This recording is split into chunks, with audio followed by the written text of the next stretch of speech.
Okay, this sounds like a scene out of a horror movie, but it's part of a real-life case that just happened in the Philippines. December 10th, 2021, so this is pretty recent. 17-year-old Janice is hiding under her bed. There were 3 masked men that had broken into the family home. They're going room to room, attacking anyone that they stumble across. Janice is hiding underneath her bed, literally a horror movie. Janice managed to slide under the bed, but she had no idea when the door to her room would open, when they would walk in, if they would even see her. Maybe, I don't know, maybe they would drag her out by her ankles. She didn't make any noise. She can't make any noise. She obviously can't call the emergency service lines. She doesn't even want to talk. She's terrified. So she starts texting her family group chat, hoping her parents would read it and maybe they would send help. They would come to save her. Her parents are both at work. She's home alone with her 2 siblings, and she starts texting the group chat. 3 masked men enter the house. They're attacking us. Please, please help. I can hear them screaming. They're hurting us, please. That was at 2:48 p.m. Janice could hear her siblings scream for help, and she was getting no response from her parents. Maybe they didn't see it yet. They were at work. So she didn't know what else to do or who else to turn to. I mean, think about it. Like, how quickly do your friends respond to your texts? So instead, at 3 p.m., so just about 12 minutes later, Janice, as quietly and as quickly as her sweaty fingers allow her to, she posts on Facebook. Guys, help me, please. Someone broke into the house. Help, please. I don't want to die. I'm here inside a room hiding right now. Please, please help. And then she heard footsteps approaching her door, her bedroom door. She didn't know if it was a parent, a police officer, or maybe it was the 3 masked men. Her father would later come home to find 2 of his 3 children dead.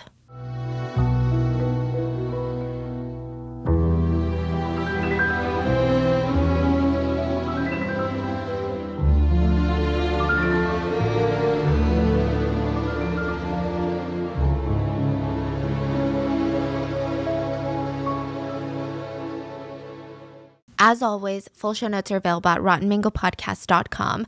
This case is pretty recent. It's based in the Philippines, and a lot of the sources were a mix of Tagalog and English. I did get a Tagalog speaker to help translate and help with the research, but of course, there are still things I think that can get lost in translation.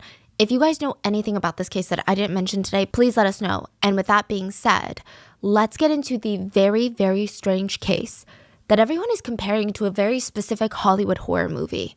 Like one of the most iconic horror movies. Because this case is truly one of those instances where you think you're like, I know where this is going. And then it just keeps getting worse and worse and worse. So let's go back to December 10th, 2021. Really quick. Clearly, this is a crucial day. This is the day that Janice is hiding under her bed. And immediately, the beginning of the day was off to a memorable start, a good start. It was the first time that Janice called the Maguires, her parents, Maguire, Mr. and Mrs. Maguire, mom and dad. They were leaving for work. They were kissing the kids on the cheek, and she called them mom and dad. I mean, I'm sure they told her for a while now that she can call them whatever she feels comfortable with, but she finally called them mom and dad. That's a huge day for any adoptive parent. You feel accepted. You feel like you earned this child's trust. You earned the title. I imagine Mr. Maguire, Cruz, his first name is Cruz, went to work just smiling, like ear to ear, split grin. He just seemed really excited about this and about the family that he was working so hard for. So while he's at work, his coworker opens the door. He's a teacher, so opens the door to his classroom, pops his head in, and is like, don't freak out, Mr. Maguire. Don't panic, but your house has been ransacked. You need to go home now. Mr. Maguire panicked. He freaked out. He runs out of the office.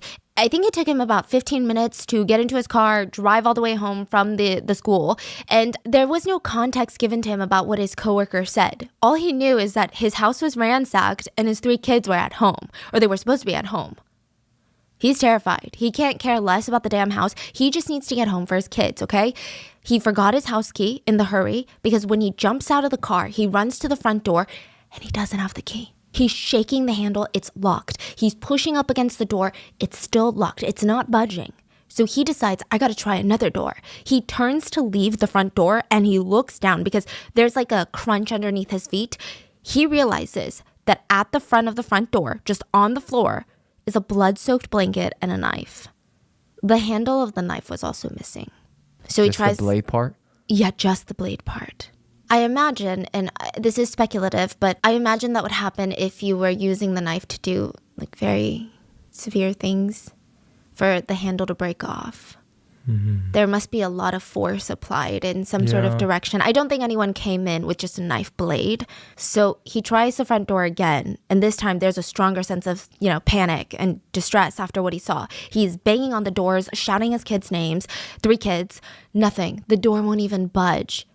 So he runs around the house to the back door and he's still screaming his kids' names like Gwen, boy, it's a nickname, Janice. And so he's running around the house to the back. There wasn't even a single scream coming from inside the house. It was eerily quiet. He gets to the back door, yanks it open. Thankfully, it's unlocked. And this is when Mr. Maguire realizes he's got to protect his kids.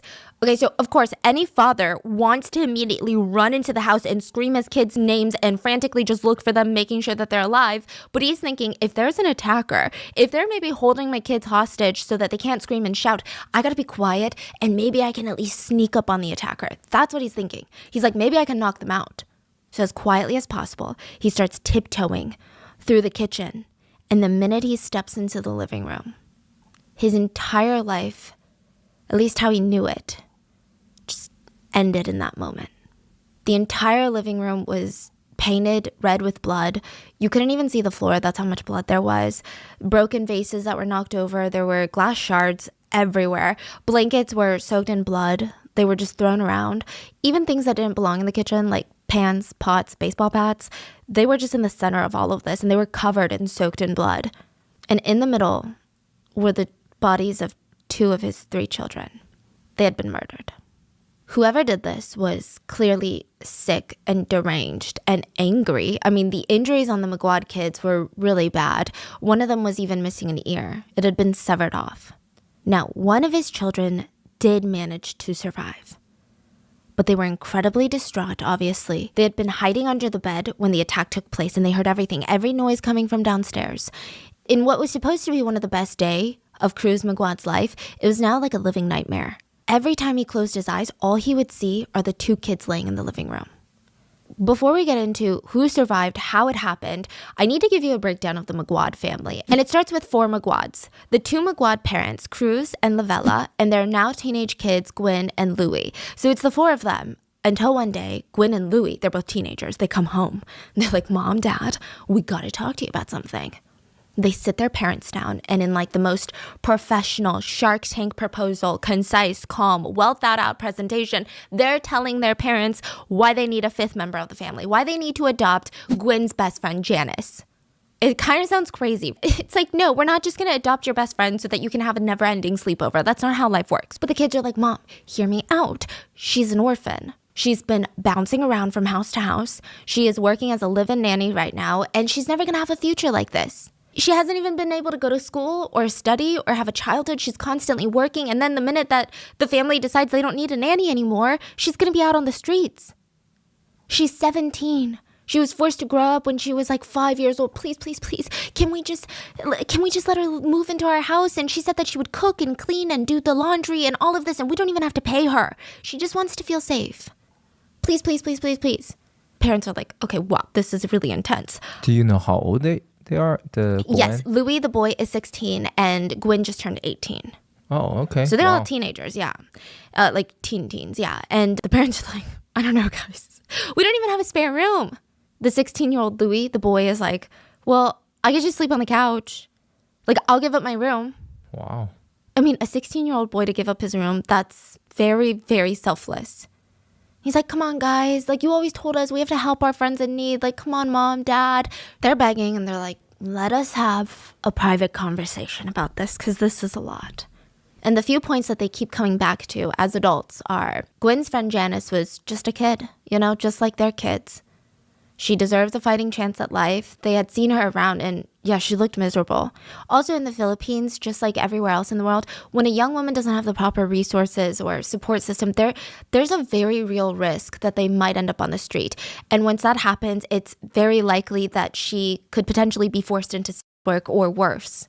And even just the thought and threat of that looming over Janice's head, I mean, as parents, that's heartbreaking. Like, this kid is growing up knowing that this could happen to her at any moment. Just like one choice from somebody else. She has no control over her life, no safety net. The Maguire parents decide, maybe we can take the burden off of Janice. She's just a kid. She shouldn't have to worry about making sure that she has enough food and shelter. So the Maguires are very religious. They thought, you know what? Maybe the Lord has blessed us with enough to provide for our family and a little bit more because maybe we were meant to provide for Janice. Look, the Maguires are incredible people. I mean, there are so many families with even more than what the Maguires had, and they probably wouldn't agree to this, but they were just not normal people. So the Maguire family, they went from 4 to 5 members. They formally adopted Janice into the family, like legal papers and everything. So let's talk about each one of the family members. Mr. Maguire, Cruz, the father. He worked as an elementary school teacher, and it seemed like his career path was on the right track. He was spoken very highly of, constantly getting recognized for his good work. There was a promotion in the works, so he was doing well financially as well. And his wife, Novella, she was the principal at the same elementary school. So the two of them, they don't make like an insane amount of money. They're school teachers, they're a principal, but they were considered more privileged in their town. They owned land, which is a huge deal. They're able to support their kids. They didn't have to choose between putting food on the table for the night or turning the lights on. A lot of families around them, unfortunately, had to make a choice between the two. Now, the two kids, Louis Maguire, nicknamed Boy Boy, he's the youngest. He's the 16-year-old. He's like the charismatic one in the family. He's calm, but he has this like energy when you meet him. You're already spilling your life secrets, like your deepest fears, what you want to become one day. And you're like, why did I just tell this random boy that I just met all my deepest fears in life? I think he was just very warm and comforting. People felt inclined to open up to him when they saw him. He also never judged anyone. In fact, he would find a way to relate to you so that you don't feel alone or weird. So he's 16 at this point, and he tells his parents, I'm going to continue working hard at school, and I'm going to grow up, and I'm going to be a lawyer.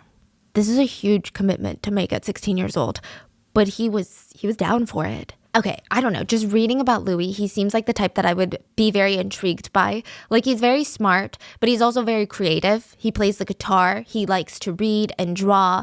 So that's Louis, the youngest of the family, Boy Boy. His older sister's name is Gwen, and she was really the studious one, like the super smart one. Like, Louis is smart, but Gwen is intense. For example, she was a Girl Scout as a kid. And you know how they have those, like, sashes that they wear? Her sash was filled with badges and pins. There wasn't even a single space left for an extra pin. She completed every level of the Girl Scouts program in her free time basically for fun. And she's like, wow, I kind of need more challenge. So in high school, she enrolls for this pre-med prep school at the local university for high schoolers. She's like, I'm going to grow up and be a doctor. So I don't know what the Maguires did, but they've raised their kids right. Like, one wants to be a lawyer, one wants to be a doctor, and they're both really upstanding, moral kids. She also volunteered in her free time. Okay, I swear, she's like a college acceptance administrator's dream candidate. And yeah, I probably want her to be my doctor, okay? She's really approachable. If you happen to be at a gathering of any sort, like a party, you're feeling extra shy, uncomfortable. You're like, I don't know a single person here. I'm so nervous. She would sit with you and keep you company the whole time.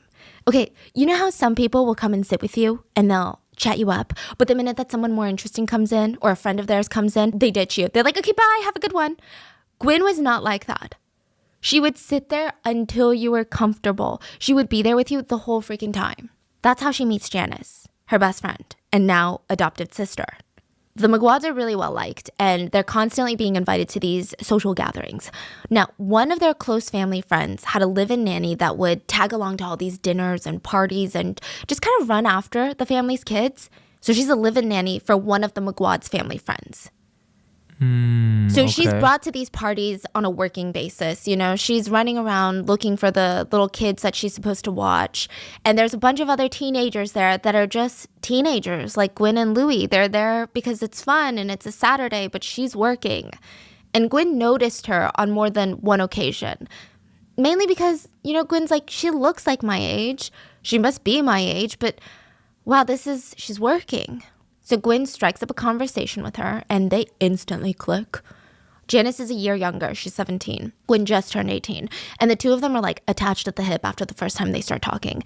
Their favorite thing to do, this is like their go-to. Whenever Janice could get off work for a few hours, they would come up with these elaborate photo shoot sets. And they would like hang up sheets in the backyard and do these fancy little backgrounds. They would set up the little string lights. They would try to time it with golden hour. And then they would do each other's makeup and hair. And they would spend hours just goofing around trying to take pictures of each other. They also really enjoyed filming TikToks together, just of them dancing. It's really cute. It seems like they're really close friends. They kind of look a little shy doing the dances, but Louis is really cute and charming. Okay, in a way that little brothers typically seem to be, he's like sticking his hairy leg out to block the girls when they're dancing, and they're all like laughing and swatting his leg away. So the three of them, they look very comfortable with each other.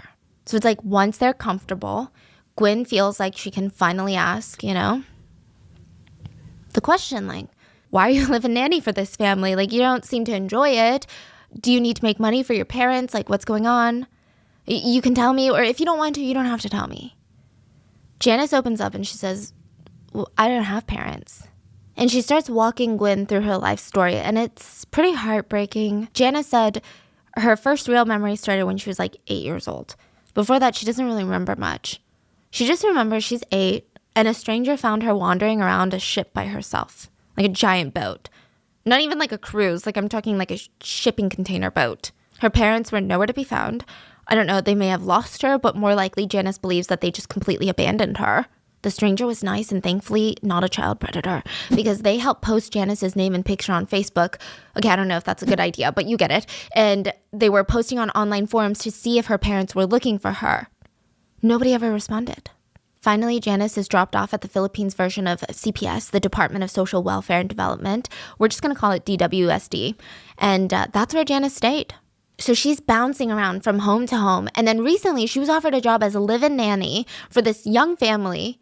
And she took it. Okay, so she hates the job. She hates it. But don't get me wrong, she's so grateful for this opportunity. I mean, to have like a family take her in and let her live with them, that's a great job.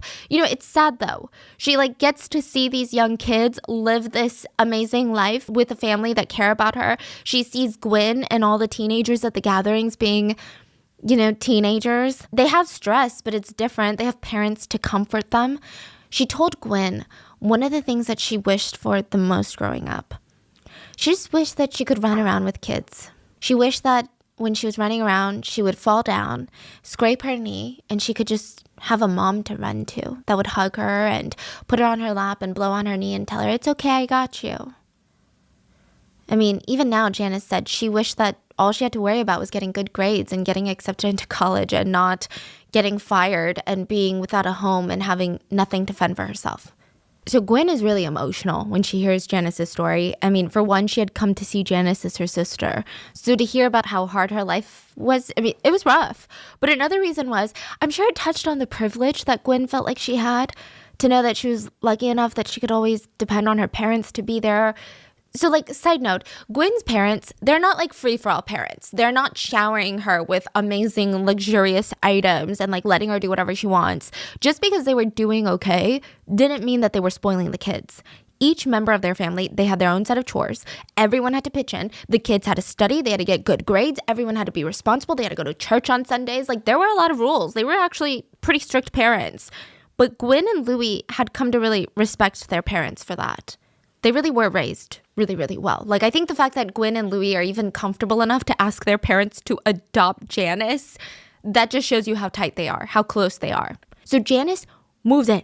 She gets formally adopted, okay? She moves into Louis' room. He moves out. He's permanently on couch duty now. And from the moment that Janice moves in, everyone treats her like family. They wanted her to feel like at home. They enrolled her in a school immediately. I mean, she had all this room to breathe now. She didn't wake up every single morning to worry about work and putting food on the table. She was just a kid. She said for the first time, she had the luxury of daydreaming about her future, like what her dreams are going to be, what she wants to be when she grows up. She had never done that before. So after moving in, the three siblings, they get closer and closer. They kept doing their photo shoots, hanging out all the time. Janice even went on vacation with the Maguire family for the first time. So really close. Now, I do want to make it clear. Not everything was sunshine and rainbows. I'm sure any adoptive parent will tell you that it's freaking hard when a new child has to get accustomed to their new environment, learn the rules, and even just to trust the adoptive parents. It's a long process. There's this long, hard grace period you have to go through, and it's completely normal for there to be hiccups along the way. You just have to be open about it, which the Maguires were. I really do think that them being educators helped them in this whole process. They were always patient and understanding. So Janice's first hiccup came a few months after her adoption. The Maguire family had land and a few pigs that they were raising on this land. So they have little pig sters. And Cruz sold one of these pigs for about $200. He takes a little cash, it's a bunch of small bills. He puts it in a little cash jar in the primary bedroom because he knew that, I don't know, maybe he'll need it for an emergency one day. The same month, his elderly parents test positive for COVID. Now, in the Philippines in 2021, there were these quarantine facilities that you have to go to. So at least in this area. So his parents, they're being quarantined in a government facility and they would need money for food and supplies while they were stuck in there. Cruz is like, okay, perfect. I knew that $200 was going to come in handy. He runs to grab it from his little glass jar and it's freaking empty. It's gone. He's like, that's so weird. So he asks his wife, hey, babe, like, have you seen the money? She's like, no, why would I touch the money? He asks his kids, and they're like, no, I haven't seen the freaking pig money. Like, why would what? He's like, okay, well, do you guys know where it would be? Everyone's shrugging. They have no idea.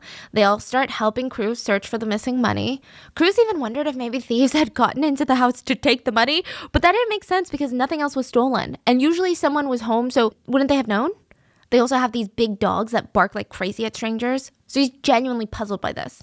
He's like, this is a case of missing money. This is mind-boggling to me. The family look around for hours. You know, the family is doing well enough to feed the kids and everyone. They're financially stable to a degree, but they don't just have a ton of extra money laying around. So Cruz really was counting on this $200 to give to his parents. He needed it. They're doing everything. Couch cushions, under the refrigerator, under the stove. They're turning over all of the rugs. And one of the kids picks up Janice's backpack. Not because they think it's in Janice's backpack, but to search the ground underneath Janice's backpack. Her backpack was suspiciously heavy. Again, he had received small bills for the sale of the pig, including, I believe, like heavier coins maybe. And so it's not just like two $100 bills. They're like, oh, that's weird because we're doing remote learning. We don't really have a lot of textbooks in our bags right now.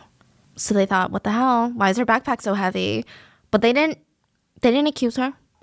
They just kind of glanced at Janice and she saw the kid, her sibling, holding her backpack. And it was just, the look of guilt was so clear on her face. It was clear as day. She confesses. Turns out Janice had a secret compartment that she made in her backpack. So you know the bottom flap of your backpack, you open it up and you look inside and you're like, oh, that's the bottom of the backpack. Well, she undid the seam, created a little empty space between the fabric and the actual inner lining of the bottom of the backpack, hid the cash in there, sewed it back on, basically creating a false bottom for her backpack. Very crafty. But the crazy thing is, and this is why I'm like, I don't know if I can be a parent because it takes so much patience and understanding. Because I'd be like, why'd you do that? That's crazy. But Chris wasn't even angry. He was disappointed. He's human. And her new family, they all looked at her confused and disappointed. But Janice was breaking down. She's like, I'm so sorry. I don't even know why I did that. Like, I know you probably hate me now. It's awful. I'm so sorry from stealing from you. Please, like, I totally get it. If you want to kick me out of the house, if you want me gone, like, I get it if you never trust me again. But please, I'm just so sorry. I really don't know why I did that. The Maguires were hurt, but they also kind of understood. So Janice had grown up with nothing. She didn't have the security that the Maguire kids had grown up with. And side note, stealing is actually very common in families with recent adoptees, especially with money and food. It comes from the child's scarcity mindset. So, think about it. If you never know where your next meal or money for your next meal or even shoes or socks is coming from, and now you're suddenly in a place with an abundance of food, of course you're gonna think, I should probably grab some more so I can save it for later when I inevitably need it again. There's no way you're just going to take it for granted immediately and be like, this is my life now, unlimited food. These children truly believe this family's going to let them go. They're going to face scarcity again and they need to stock up. I know it's messed up that she stole the money, but it's kind of heartbreaking when you think about the psychology of why an adopted child might steal from their new families. So yeah, the Maguires were disappointed, but they got it. They understood. And it didn't matter to them because it's like when your kid makes a mistake, what do? They're still your kid. And Janice is their kid. That's how they thought about it. Janice is our daughter. Of course, we're not going to turn our backs on her because she did something wrong. She just needs guidance. So after this little hiccup, the family focuses on rebuilding that trust. And it wasn't this, Janice, you made us lose our trust in you, so earn it back. It was more so the Maguires trying to comfort Janice, to reaffirm in her belief that they're family now and she never has to worry about food for as long as all of them live because she's family. after this incident, the family actually come out stronger than before, more bonded together.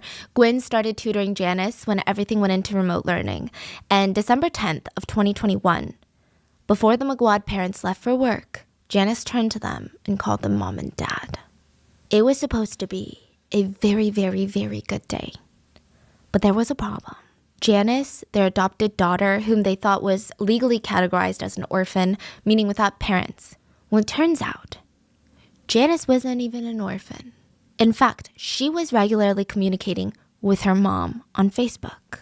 What? So what the hell is going on here? Back to the day of the murder, December 10th of 2021.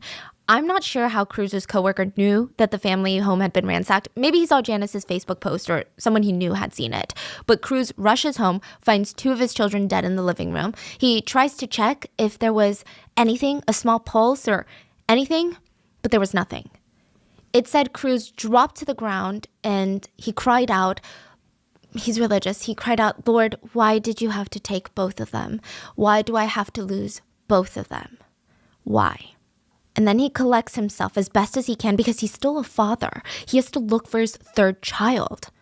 So he's scrambling and he's praying that he wouldn't stumble across another dead body. And he calls her name out and finally he hears like the creaking of a door, like, you know, when you crack it open. And he hears her voice and he screams, "Janice!" And he runs to her room and he's putting his hands on her head and shoulders and arms. And he's frantically checking all over her to see if like she's hurt.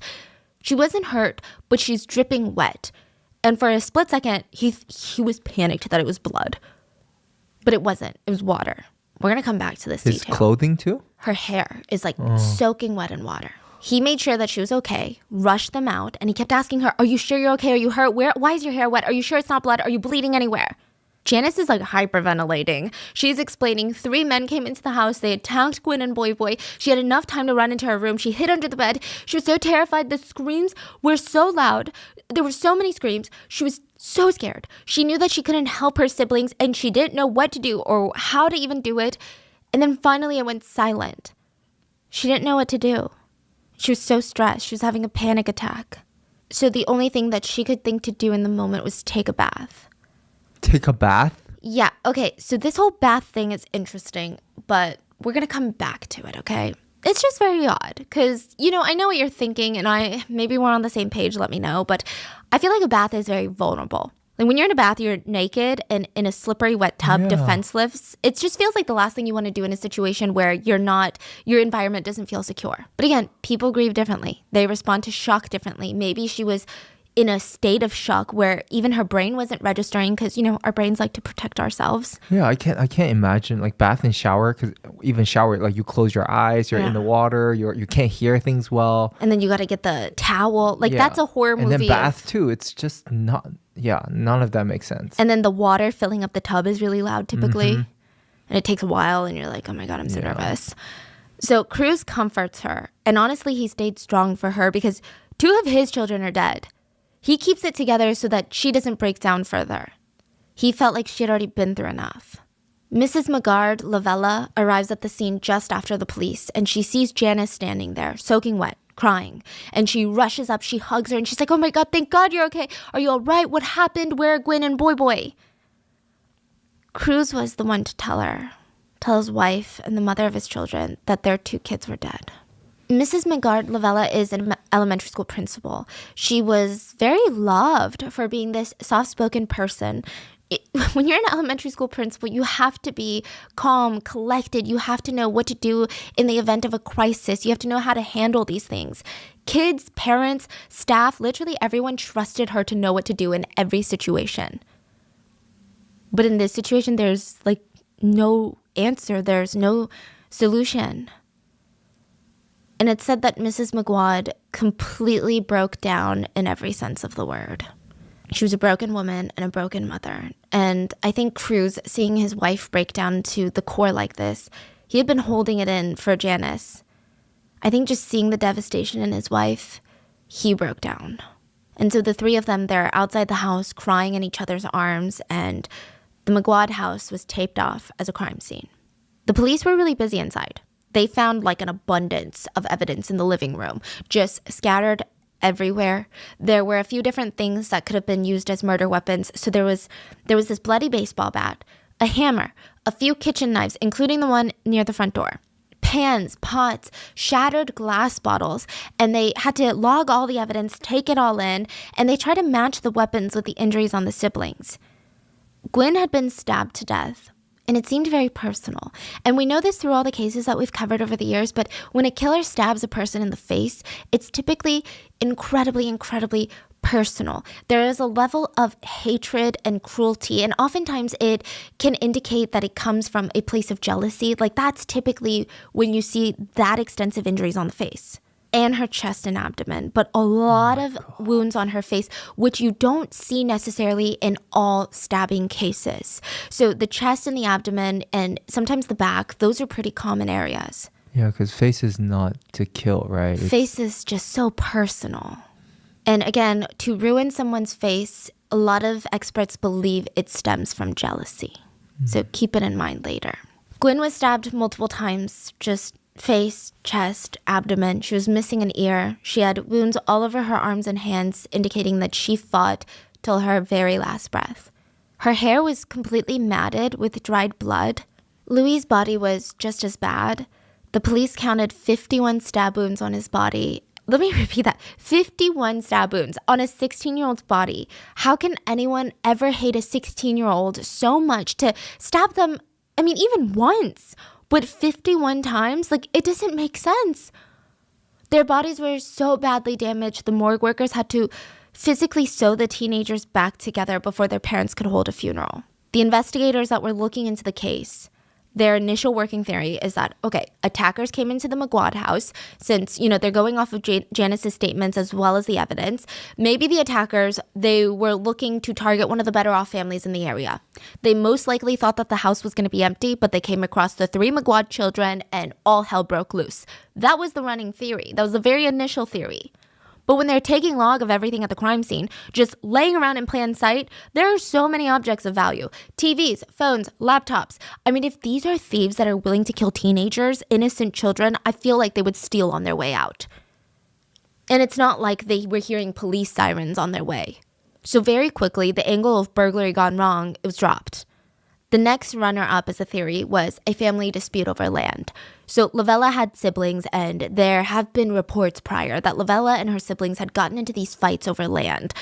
Maybe some of the siblings were jealous enough to hurt the Maguires. Maybe they thought that they could get the Maguires to hand over some land if their children were now dead. But the evidence wasn't adding up with that either. I'm sure the police checked the alibis and the motives because in the end they ruled that theory out too. So now they're out of options. The family, the public, they all want answers. I mean, this is terrifying to every single family in the area. I think whenever children are involved, it's a huge, huge deal. And like, don't even get me started on what's going on in the US. But, when even children aren't safe, you feel like, what is wrong with society? Like, we need to do something drastic now. People are demanding answers and change. Like, they're in their homes. So the police, they form a special investigations unit focused on this crime, and the mayor puts up a reward for $5,000 for anyone with information that would lead to the arrest of the attackers. Meanwhile, the police go back to the crime scene. They're like, we got to search through everything again. This is how we're going to break this case wide open. They bring in forensics teams. They're combing through the place. And I'm not sure why they didn't follow up with some of these leads to begin with, but they finally decide. We got to search the perimeter of the house. Not just inside the house, not just the living room, but like outside. And it's not just the backyard. They're going a little bit further than that. They're expanding their search scope. And that's when they come across this irrigation creek near the Maguire house. So it's like a small pond. And I guess since they weren't looking for a body or even a murder weapon, they just didn't think to search it until later. They got incredibly lucky. There in the creek was a little plastic bag. It felt like someone had tried to throw it down the creek and they assumed the water would carry it out, but the plastic bag got caught on a tree branch. So it's just stuck, swaying in the water. They drag it out and inside are bloody clothes. The killers after the murder had taken the time to change their clothes, put it in a little plastic baggie, tie it up, and throw it into the creek. Okay, now they're getting somewhere. So with this in mind, they're feeling a boost of confidence, okay? They start combing through the Maguire family house again, and they're searching for anything at all that might seem even remotely suspicious. Meanwhile, the netizens, they're doing their own little investigation. And, the police, they explored the burglary gone wrong theory, the land dispute theory, but there was one theory that nobody really wanted to be the first to say. Do you know what I mean? I mean, it just feels almost politically incorrect. It feels wrong. It feels cancelable to be like, we think the survivor did it. Like, even just saying that, that's crazy, right? I mean, normally I'm like, don't say it then. If you think you're going to get canceled, don't say it because you're probably, like, don't come up with these theories. Wait, did people think of that right away? Yeah, like, netizens were like, I don't really want to say it. They're trying to, like, come up with roundabout ways of being like, well, there's a few parts. Nobody wants to be like, I think the survivor killed them. The netizens did have some strong points, though. And normally I'm against these types of theories because more often than not, they're not true and it just ends up hurting the survivor even more. But I'm going to walk you through some of the biggest points of contention. Point 1, the freaking bath. The bath, okay? This was the weirdest part. This is the part in the case where immediately my little radars are going off. Like, it's very strange. When Cruz, the father, found her in her room after he found his 2 children murdered in the living room, he was just so happy that she was alive. He was so happy that she wasn't injured. But she's soaking wet. And she explains to him, once the screams of her siblings stopped, she took a bath because she was so nervous. Again, what an oddly vulnerable position to put yourself in when there were just 3 homicidal attackers in your home. I think that's even a nightmare to most people. Being in a bath when intruders break in. You just don't feel safe and secured. That's why when you're like showering, you're trying to open your eyes and you're like, I gotta keep looking. Even Cruz said, when I heard that and when the shock of my kids passing wore off, I just couldn't stop thinking about that part. He didn't want to, but he couldn't help but wonder, like, why? Like, wouldn't a more natural reaction to be either run to your siblings' bodies, keep hiding under the bed until someone found you, or maybe even run out of the house? Netizens speculated in a very roundabout way initially that she took a shower to get all the blood off of her after she stabbed her siblings. And again, Louis was stabbed 51 times. That's just on his body. That's not including the injuries on Gwen's. Another point of contention was the fact that Janice didn't come downstairs when she heard Cruz yelling their names. The house isn't massive, and from where her bedroom was, I mean, she could hear him banging on the front door, screaming the kids' names, running around to the back of the house. She didn't even scream back. She didn't alert him that she was in the house. Nothing. She stayed hidden, and she didn't come out until she heard him come across his children's bodies in the living room. But there's bigger points to be made. The third point is the room that Janice hid in was ransacked. She said the attackers entered the room and they just didn't see her hiding under the bed and they ransacked her entire room. I don't know. It's just kind of weird. And the house really isn't that big. So if she ran away when the attackers were already inside the house, wouldn't at least one of the 3 attackers had seen her run to her room? And one of the first places you would check is underneath the bed. Mm-hmm. So they just go into her room, ransack the room and think, you know what? I'm sure she's not going to tell anyone what happened. It's weird. Also, she stated that she locked herself in the room and then hid under the bed. If the door was locked from the inside, how did the room get turned inside out? There were also droplets of blood that were inside of her room. And so she's arguing, yeah, because the attackers came into the room and ransacked the place. Of course, there's going to be droplets of blood because they were probably covered in blood because look at how graphic the crime scene is. But it just wasn't making any sense. Then the last point of contention was Janice sent the message to her family group chat at 2:48 p.m., remember? After the autopsy, police discovered that the Maguire siblings' time of death was closer to 2 p.m. So what happened during those 50 minutes? This next one is a bit more speculative, but I'm still going to go over it. A lot of netizens were wondering how she was able to post a Facebook post spelled 100% correctly and including emojis. So the Facebook post begging for help because there were intruders in the house, that post included emojis. Just kind of strange. And on top of that, just a few minutes after posting on Facebook, she changed the last name to her profile to P, P-E-E. We don't know what P is. Her birth last name is Sibling, and her adoptive last name is Maguire. I don't know what Janice P is. Wait, after she made a post, she changed her last name? Yeah. So you're telling me you're hiding under the bed and there's 3 knife-wielding attackers downstairs murdering your siblings and you're like, I need to update my Facebook name, right now. I wonder, okay, this is, again, speculation time, but maybe in her 17-year-old mind, she thought that if her name wasn't Janice Maguire, the police couldn't find her profile. So, I think maybe she thinks the police are going to go and be like, oh, you know what? Let me just investigate this whole family. And Okay, Janice Maguire types it in Facebook. There's no Janice Maguire. Was it Janice Maguire before? Yeah. Oh, okay. She's trying to hide her name. I mean, that's all they can think of in a 17-year-old's head. Because obviously they're going to find you regardless. Yeah, okay. But I'm trying to think like a 17-year-old because it's so random. For now, these are just netizen theories and arguments. Meanwhile, the police would find droplets of blood in rooms of the house that just didn't make sense. Like the laundry room. There were droplets of blood there. But the laundry room shows no sign of struggle or anything. So the killers just like walked in there, spattered some blood around from their clothes, and then walked out. Now, the police believe that they do an exhaustive search of the house and the crime scene tape comes down. And the Maguires were allowed back into their home to clean and tidy up. And I guess figure out what they wanted to do with the place. Mrs. Maguire felt like a zombie in this house. So while the police were investigating, all she did was cry and grieve and scream and then crawl up in a ball and then wait for the wave of emotions to hit again. And now she's back in the house. She's like, I just want to stay busy so that these floodgates don't open. She starts tidying up the areas and she starts with Janice's room. It's been ransacked. So this is Louis' old room. Mrs. Maguire starts going through and cleaning up and she stumbles across an ID. She's never seen this ID before. It doesn't belong to her children. She rushes to hand it over to the police, and since the ID belonged to a 17-year-old male, his name has not been identified to the press, but he's often referred to as Marlin, which is a pseudonym. Lavella did not know Marlin. She had never seen Marlin before in her entire life, so why is his ID in her house? Her neighbors had seen him before, though. The day of the murders, a few eyewitnesses came forward to say that they saw Marlin heading towards the Maguire residence. And it wasn't just neighbors. A store owner that was asked said Marlin came in and asked him which house belonged to the Maguires. A motorcycle driver said that he even drove Marlin to the Maguire house that day. What? So the police, they finally have their first big lead.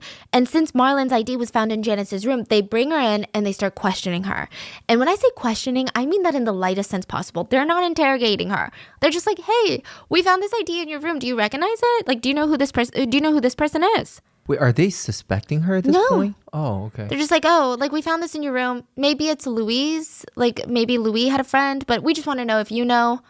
Just simply asking questions. And she's like, yeah, I know that person.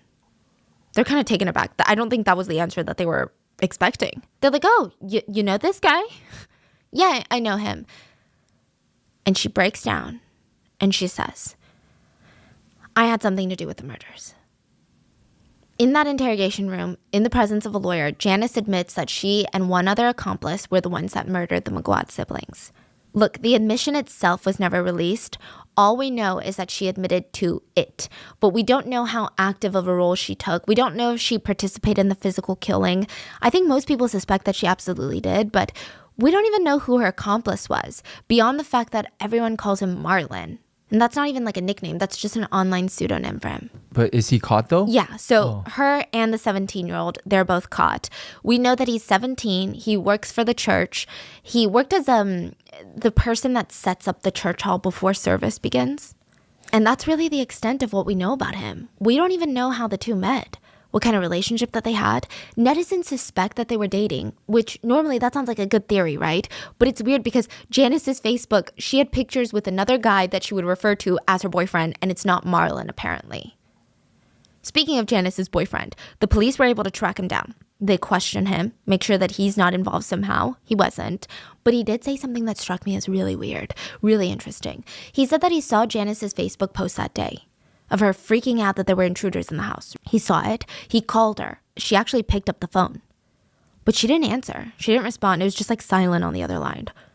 He didn't hear any strange noises or anything like that, so after a few seconds of silence, he just hung up. He assumed that nothing really bad was happening, like maybe she was being dramatic. Okay, so this was odd to me. It strikes me as so strange. Either this guy is a really boyfriend, the world's worst boyfriend, or maybe Janice has a history of making bizarre claims or being dramatic. Like it's just really strange behavior.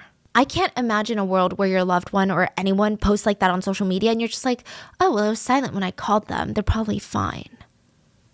Unless it's frequent, I don't know. The police immediately track down Marlin. They find out that he has a record. He was caught with illegal drugs not too long ago. And there wasn't even a chance to deny his connection with the Maguire murders because they found Gwen's phone in his bag when they arrested him. Now, this is where the case starts getting really, really strange. So at first, this was looking like a final girl situation, which if you guys know the final girl trope, it's a trope in slasher movies, horror movies, where one final girl at the end survives and she either confronts the killer or she lives to tell the tale. So a lot of people thought that this was like a final girl situation, but it went from that to being compared to the movie Orphan.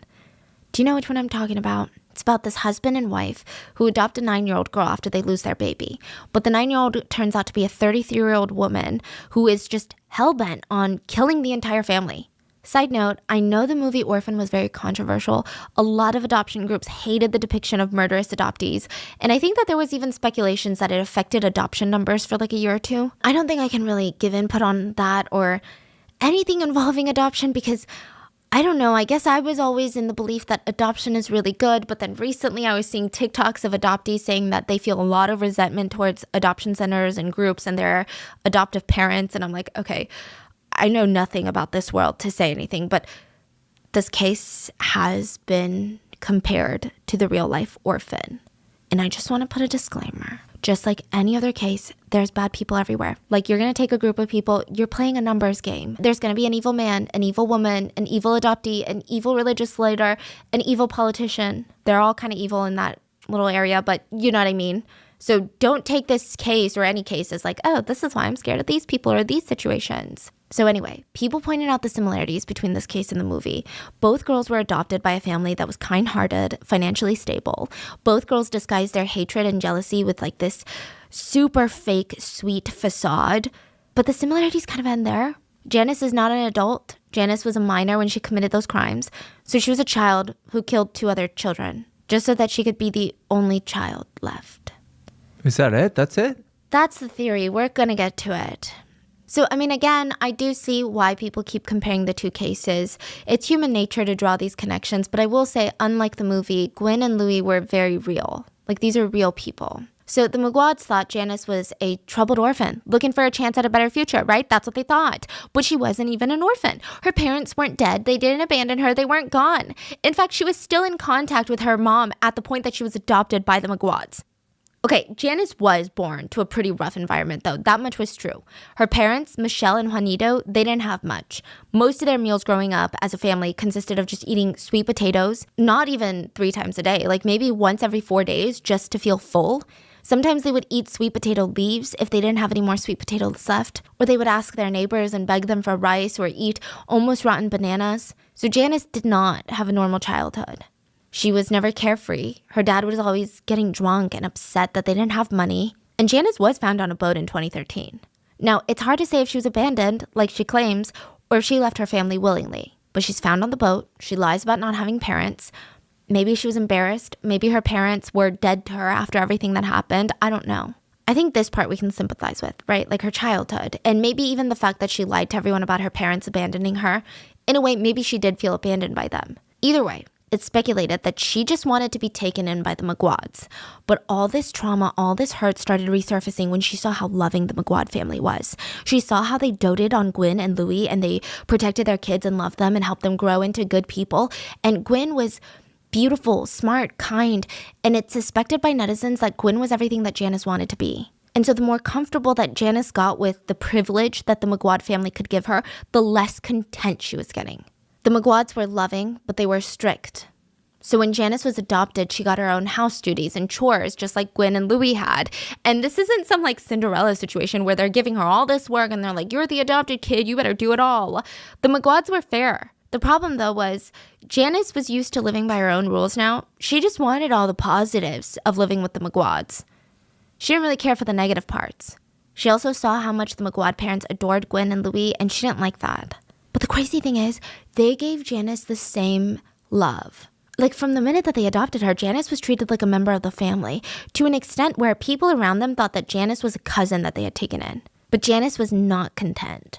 She just wanted all of it. Mr. Maguire thinks that's the reason his children are dead. He said, based on her confession, she was jealous and envious, and she hated our daughter Gwen because of the love we showered her with. But the netizens are confused because even if she saw all the love Gwen is getting, she also has love. Like, love is not a finite resource. How can someone be greedy enough for something like parental affection to kill their siblings? To add weight to the theory of this motive, remember how she called the Maguire parents mom and dad for the first time the morning of the murders?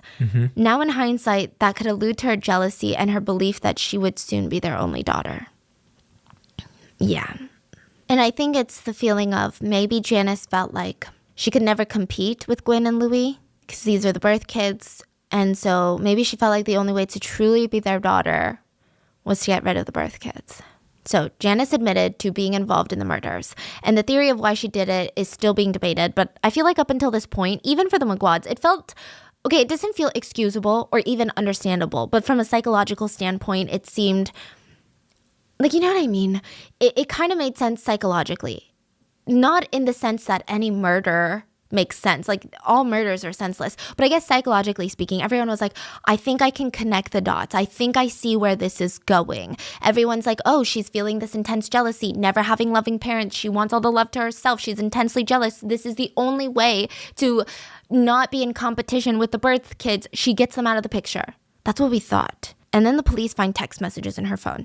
They're in Tagalog, but they've been loosely translated to English. The identity of the person she's texting has not been released, but we can kind of assume that it's Marlin. In the text, Janice says, there are 7 people I want to kill. I won't tell you who they are now because you might report me, but this is all I have left to do before I can finally get the freedom I want. He texted back, don't do it yet. Think about it first, then do it when you learn how to. They both laugh, and she texts him back, I think I can do it now. Tell me, do you think anyone would still take me or accept me if I ever do kill someone? Isn't there a saying that no matter how big your sins are, even if you killed someone, the Lord will still forgive you? You just have to ask for it, right? Hell, I mean, even soldiers kill people, so I should be allowed to. You're crazy, Janice. But for me, it's okay because I have someone special who will still love and accept me even if I do end up killing someone. Janice says, I'm being serious. I want to be a Marine. Yeah, she wanted to be a Marine, okay? And he says, soldiers don't kill people who wouldn't kill them first. I just want to finally be happy and do what makes me happy. Same. I want to not worry about the people around me anymore. Janice gets upset and she says, whatever, if you don't want to do it with me, then I'll just find someone else who will. I just can't take my surroundings anymore. It's not healthy for me. Same. Haha. Don't you have anything better to say than just same? Anyway, can you imagine it? I think it'll be fun to kill someone. The other person asks again, who do you want to kill? Let's make a list. I don't want to tell you though yet, because you might report me to the authorities. This is all while she was living with them? Yeah. So I don't really know if I believe in this whole, like, I wanted to be the only loved one. Not that that's even more excusable, but I feel like there's a financial motive. There's something. On December 16th, 6 days after the murders, both Janice and Marlin were arrested. They weren't sent to jail because they're minors. They were both taken into basically like a juvenile facility. And wait, so what's going on with her mom? You're saying she's still talking to the mom? yeah, her mom has no idea what's going on with her. I guess the mom is like, okay, you're just off to fend for yourself. And they would just keep in contact through Facebook. So her mom was a mom. Speaking of Janice's mom, she would actually meet with the Maguire parents. She would look for them, and she ran into them at Gwen and Louis' cemetery. So Michelle, Janice's mom, approached them, and she got down on her knees and said, I'm so sorry. Every time I see their photos, I can't hold my tears back. I feel how you feel. Lavelle lifted the woman back into a standing position so that they were eye to eye, and she said, you don't need to kneel. If only I could make you feel how painful it is, but I don't have the courage to do that. All I want and all I'm asking you is, maybe you're the one person that can get her to tell the truth of what really happened. Michelle, Janice's mom, tried to go meet with Janice, but she was not allowed to see her. So the killers were tried separately. So they were tried for the murder of Louis and for Gwen separately. One for Louis, one for Gwen. And when this first sentence came out, it was insane. Oh, speaking of, while they were at this juvenile center, they're provided with like activities. It doesn't even seem like prison. They're going through therapy. They have activities to keep them not bored. And while they're at the center, Janice, for lack of a better word, she gave everyone there the creeps. She would just sit in her cell quietly, never made small talk, no interest in anything, just sitting there watching everyone. The other kids there were so scared they asked to be transferred to a different room. So the first sentence came out, and the 2 killers would receive 10 years each for the murder of 1 Maguire sibling. So there was still another trial left, but the public and the Maguire parents, they were outraged. Like, how can someone get only 10 years in prison for taking another life, for taking the life of a child? It said the sentence was light because in the Philippines, the criminal age of responsibility is 15, meaning if you're younger than 15, you get no legal liability, just rehabilitation, but Janice was 17. So between the ages of 15 and 18, the criminal sentence would be rehab until they reached 18. Basically, they're going easy on them because they were minors when the crimes happened. That's freaking crazy. Yet the Maguire parents were not happy at all with this sentence. Neither was the public. Cruz and Lavella, they started giving media interviews, talking to officials. They went on national TV, and they just wanted to put pressure on the judicial system. Lavella admitted something really heartbreaking in these interviews. She said that because of her religion, she was actually willing to forgive Janice. She said she was trying to be understanding, and she felt like Janice, in her eyes, was a victim in her own life. You know, a victim of the system, a victim of circumstance, poverty, the lack of education. She said she wanted to forgive Janice. I mean, this woman is so strong. But then one day, Janice was taken into custody, and Lavella was there, and the two made eye contact. Janice was looking at the woman who gave her love and support and who treated her like her own children. She looked at the parents of her two victims, and her face was completely blank. No remorse, no guilt, not even anger or sadness or confusion, just cold indifference. And that was when Lavella changed her mind. She said, "We were so proud when we adopted Janice because we thought God was using us to help this young girl. It was a blessing, but then this is what we get." Then she turned and she addressed Janice through the screen and she said, "Is this how you repay us after all we did for you? Does Gwen deserve this after convincing us to take you in?" After seeing how little Janice cared about killing Gwen and Louis, Lavella no longer wanted to forgive Janice. There was a lot of outrage sparked because of this case. You know, one of the arguments was recently the age had been raised from, the age of criminal responsibility had been raised from 13 to 15 in the Philippines. So a lot of people were debating that. People were debating the fact that Janice was taken into basically CPS in the Philippines and they didn't do anything. So they said that Janice was produced as a killer by the system. Like they should have been able to support her in a way that she didn't have to kill someone, that she didn't have to end up in this situation. And another thing is, they were just kind of confused. If Janice had a mom, CPS didn't know that, and they legally let the Maguires adopt her? Like, that's crazy. So finally the day comes. Janice and Marlin receive the second sentence, and for the murder of the second Maguire sibling, both of them would receive 22 years in jail. So with this sentence and the last one combined, the killers would spend about 32 years in prison, no chance of parole. And the sentence isn't huge compared to other cases we've covered, and the Maguires weren't satisfied with the final verdict. Their children were dead, but the killers would be able to walk out of prison in their 50s. They would have half their life left to live. Half a life that the Maguire siblings would never get to have. The Maguire parents, they went to therapy, and they are in their healing process. They've opened up a restaurant in remembrance of Gwen and Louis. They opened their doors August of 2022. They painted the walls like this beautiful red and yellow color, and they named it Casa M&M.